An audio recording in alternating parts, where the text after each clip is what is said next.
Hello and welcome to Cooking and Pairing with Gianpaolo, episode number 1.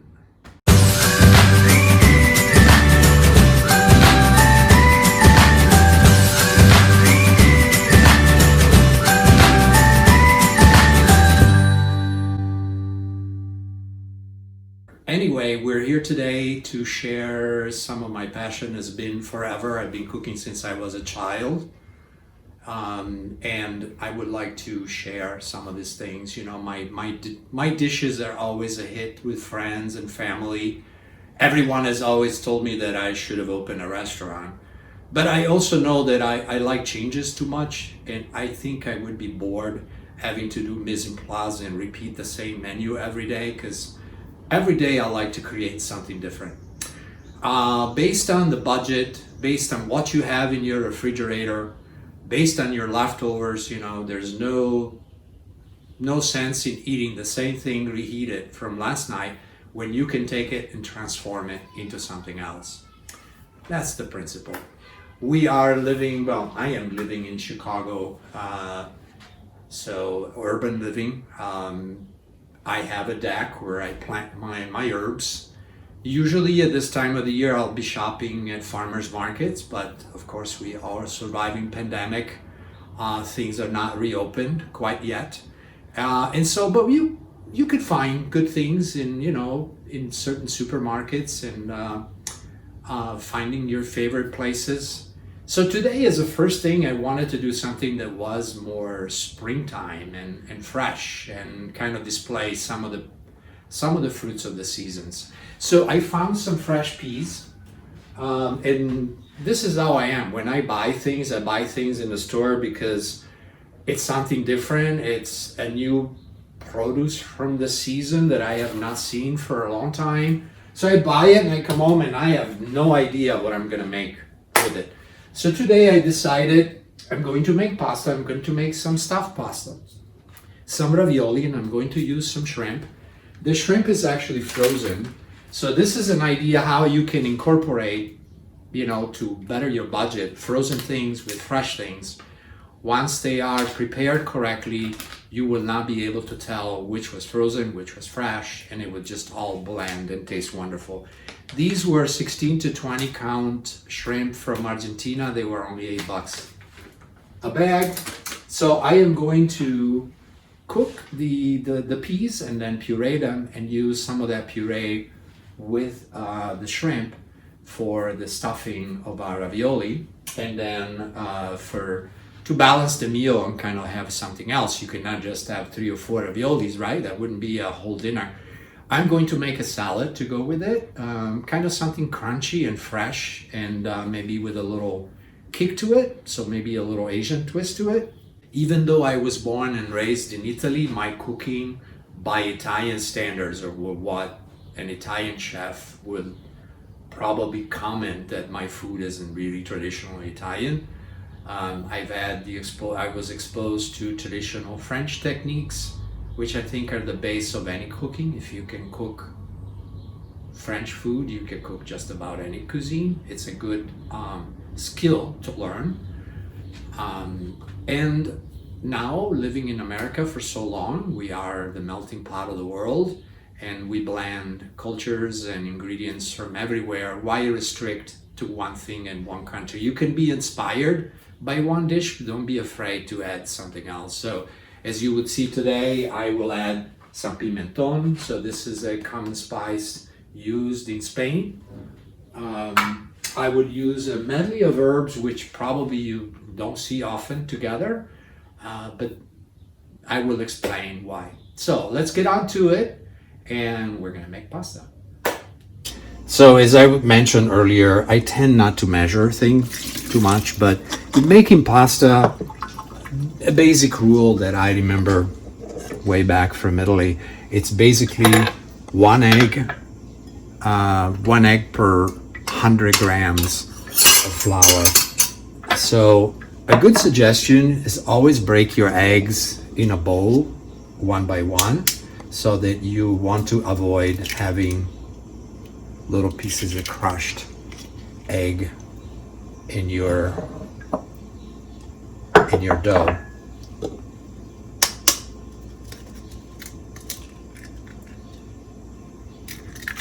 And use the same shell if in case you did get some egg in to remove it. It works perfectly every time. Okay, so we're good here. So we have 3 eggs on my board for what I think is enough flour for us today. And then I will measure it and see if I am really off, or by how much I'm off. So I think this should be just about right. Those are our 300 grams of flour, which I would now set on the counter. And with it, I would build our normal little funnel in the middle. Okay, and then I would use, let's say, 2 pinches of salt. A little one. Okay, that's it. Now I have my eggs. So it's always easier to beat your eggs first. And you don't want to beat it too long, but just so that you don't see the whites anymore. Okay, this is pretty good. So we're going to drop it in there. And then what you do is you start from the borders, gathering a little bit of flour at a time. Always grab it from the bottom and keep going. Keep going.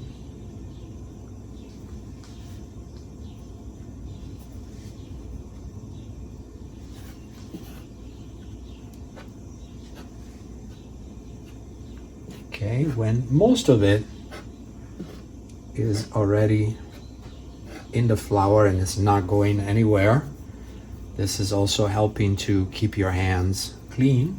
At this point, I will just use my pastry spatula and just gather up the rest of the ingredients. Oh, there's a bit of egg there left.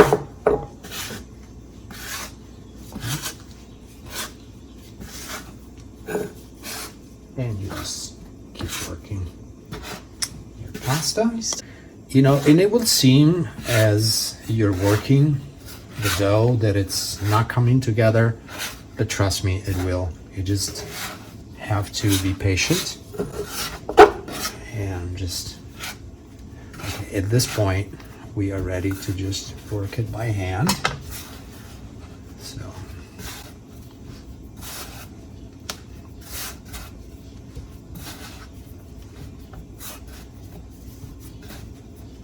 And when you're working your dough, best way is you put basically one foot in front of the other, press only with the palms of your hands, and give in the weight of your body. So you don't really put much exertion into your motion. You just kind of let your body weight do the work for you. And then you have to, this is the part where you need to work. So it takes about a good solid 10 minutes of mixing, and you can use your mixer if you like. Just let it go maybe for 5 to 6 minutes on the first speed, and then 4 or 5 minutes on the second speed, and that will do the trick. But you could do it, like I said, just by hand. I find it very therapeutic.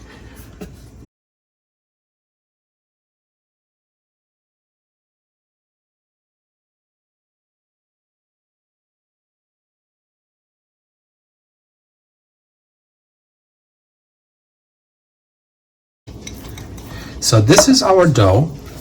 So this has got now the right consistency. As you can see, smooth and shiny, pliable. So what I like to do at this point, let it rest, as I was saying, for a good 20-30 minutes.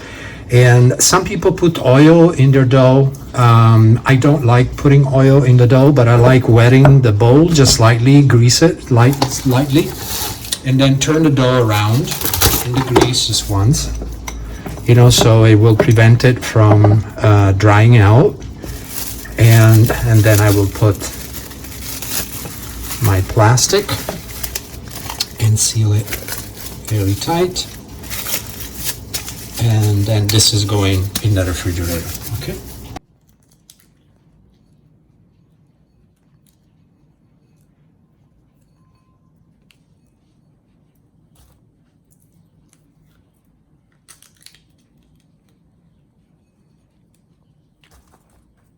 This is an important step whenever you're working with especially green vegetables. Sometimes if I am blanching, again, anything green, zucchini, green onions, I will put a touch of baking soda in the water that helps it keeping it crisp.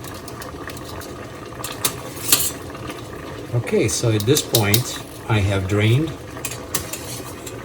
my peas from the boiling water. Okay, so at this point, I'll use my small food processor. This I actually use quite a bit. I use it for making sauces, chopping small things, you know, so I could use a masher, but in this case, I don't want any of the skin part. I want it to be a fairly smooth puree.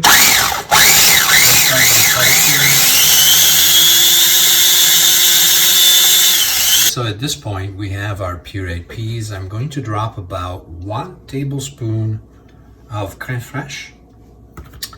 And then I'm also going to add a tiny bit of heavy cream. Just about another tablespoon. Now what we're going to do is add our herbs at this point. So what I have here, I have a medley of herbs. So I have some fresh mint, which I think in Italy, especially in Rome, we use a lot of mint, mentuccia, but the Italian mint is a little different. Here you have to be careful. Do not use spearmint because it's way too overpowering. So use a mild type mint. So I just like to use a few leaves because I find that mint with peas is just a wonderful combination. And then an herb that I always have around because I just love it, it's tarragon. So I have some fresh tarragon, which I would just put in the leafy part, not the stems. Tarragon just adds a natural sort of licorice flavor to it. Basil and mint together are very complementary, and the tarragon just throws a little bit of sweetness, so the whole thing will be with the peas will be just really, really nice, I think. So we are done with that.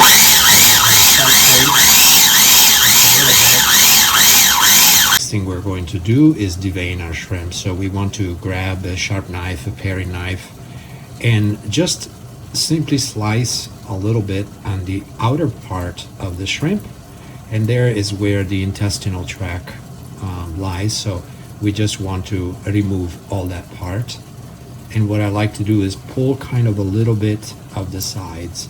Some people are concerned, often you can see a vein on the bottom portion of the shrimp. Don't be concerned with that, and you do not want to score the shrimp on both sides. Okay, so I'm ready to put all the ingredients together. So I have my chopped shrimp, which I start mixing in the stuffing. Okay. I'm not going to use that. So we're going to end our seasoning with, I'm just going to toss a little bit of white, I'm using white pepper, black pepper, and then I'm going to use our couple of pinches of pimenton and blend that. Okay, at this point, our stuffing is ready. Okay, so now, and this is my setup. I have my pasta machine with the pasta stretcher attachment. Then what I want to do is sprinkle lightly my board with flour. This is where the sheets of pasta are going to go and rest and dry slightly. And I have flour on my counter as well, not too much. You don't want to have a lot of flour, but just enough. So what I'm going to do is cut my dough in pieces, probably I would say about 4 pieces. At this point, you could stretch your dough by hand by using a good old-fashioned rolling pin. So what you want to do is beat the dough a few times lengthwise with your rolling pin, and then start rolling always from the center of the dough out to the sides so that you create a perfect circle, and then keep stretching it, just going on this motion from the center out, and then you turn your dough and you keep going. So what I want to do is just initially just create these small rectangles, which works best for stretching. I'll start out flatten out into like a small rectangle and feed it through for my first stretching to the widest point, so it's a number 1. In this case, don't worry if the first time the dough will break, because we're actually going to fold it. I usually fold it in 3. Remember to dust a little flour. Now we're going to start again. And now from this point on, we're going to move on to our stretching. So we're going to do it second time. And how thin depends on your liking, because we are making ravioli. So imagine that where the part of the pasta that seals will be doubled. First time.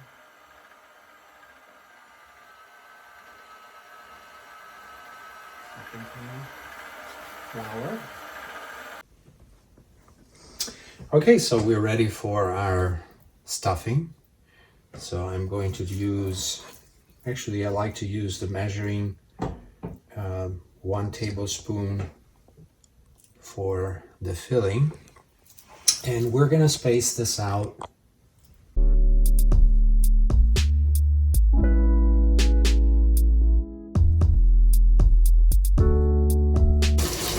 So I melted some butter, about 2 tablespoons, and then I am going to add some cream very slowly, making sure that I stir it well so it doesn't break.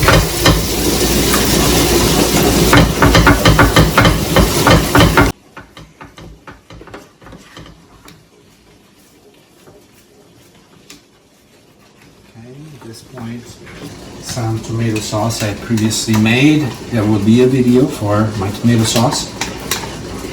And that's it. So this is going to look very pretty. Gonna add those peas as a compliment. I'm not going to throw them in the sauce. I am actually last minute. I'm going to microwave them for 20 seconds just to get them hot. And then I'm just going to use them on top as decoration. At this point, I'm going to season. So we go in with some salt and some black pepper.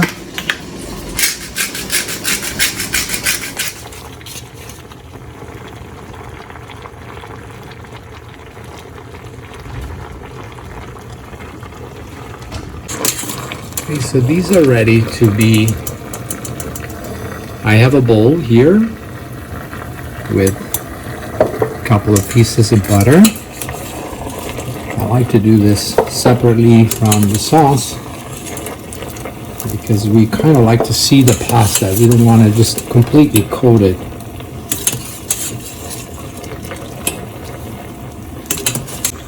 Toss a little bit of the sauce in. Give it a quick stir.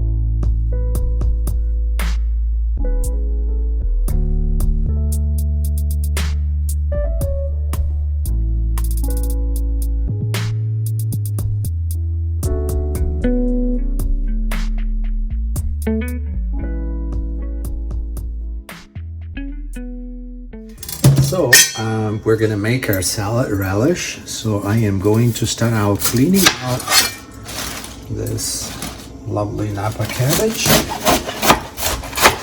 I like using my cleaver a lot.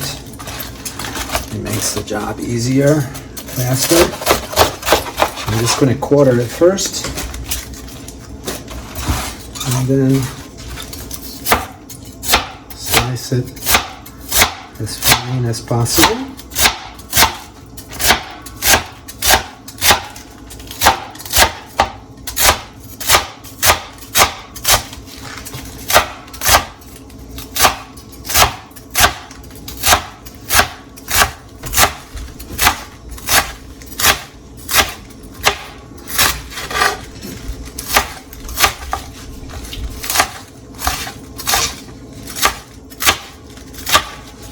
Cabbage.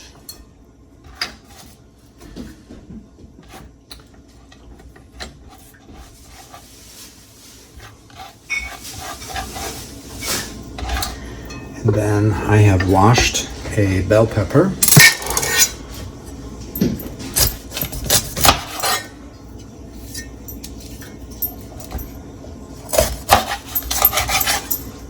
I know some people get scared of washing the cleaver, but I'm used to it.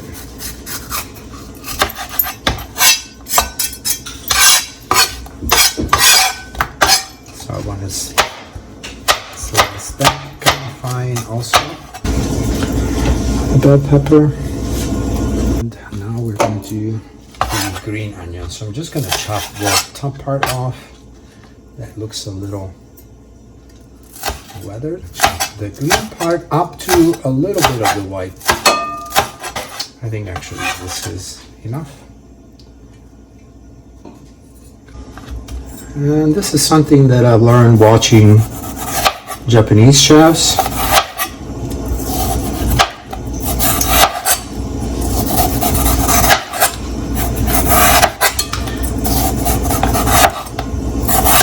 Which I hugely admire.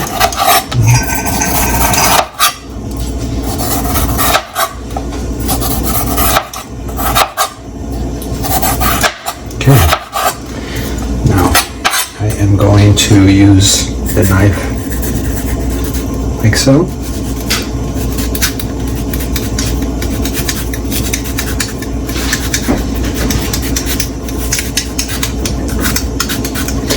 And keep following like you're peeling an apple.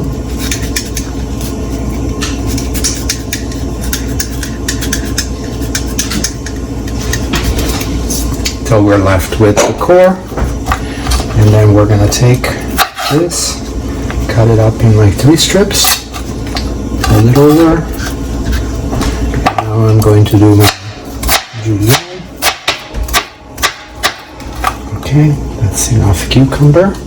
Last ingredient is my orange. So what I'm going to do here is you want to cut away top and the bottom, following the same principle and trying to get all of the rind off, because you don't want any of the white part. You don't want any of the white part.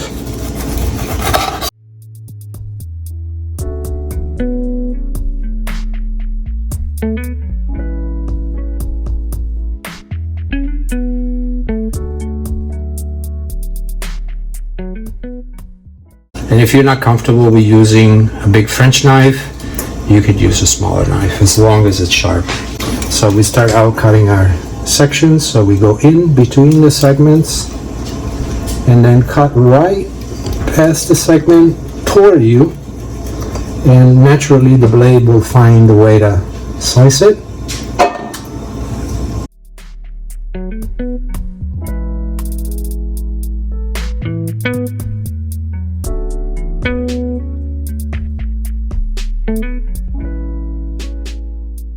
So we are toasting a couple of tablespoons of sesame seeds. Sesame seeds will add a lot of flavor. I like them toasted, so I use a pan which I never use soap on. It's always kept seasoned, so things don't really stick. You don't really need to let it go very much. because to the point where they start burning, it happens quite fast. So you just want to toss them around, leave them for 2 or 3 minutes. And then when you start smelling them, you start smelling the toasty aroma, it's basically done. So we are going to go in with our sesames.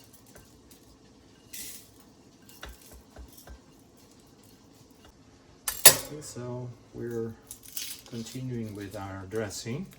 So right now I am chopping a shallot. So there it's an onion or a shallot or a piece of garlic. It works the same way. I know we're putting it through the food processor, but it just helps having it sliced. I'm gonna dump this in. And then the onion that we have sliced, I'm just going to squeeze that juice. I'm going to add about tablespoon of mirin. Mirin is a sweet cooking wine used in Asian cooking. And I am going to also add 1 tablespoon of toasted sesame oil. And 2 tablespoons of rice vinegar.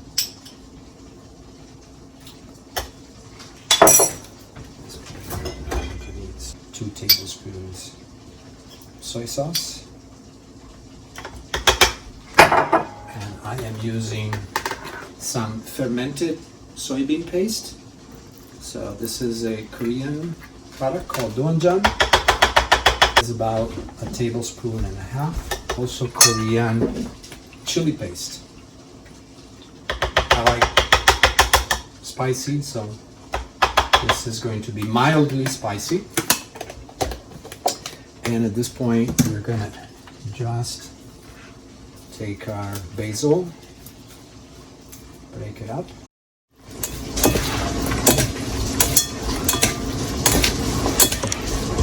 And this is our relish. Okay, so I am just squeezing some fresh lime. It will help pulling all of those ingredients together. Just adding enough acidity.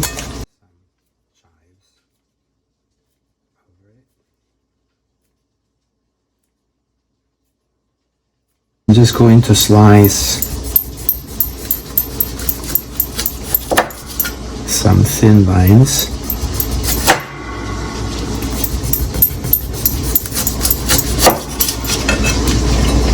And place them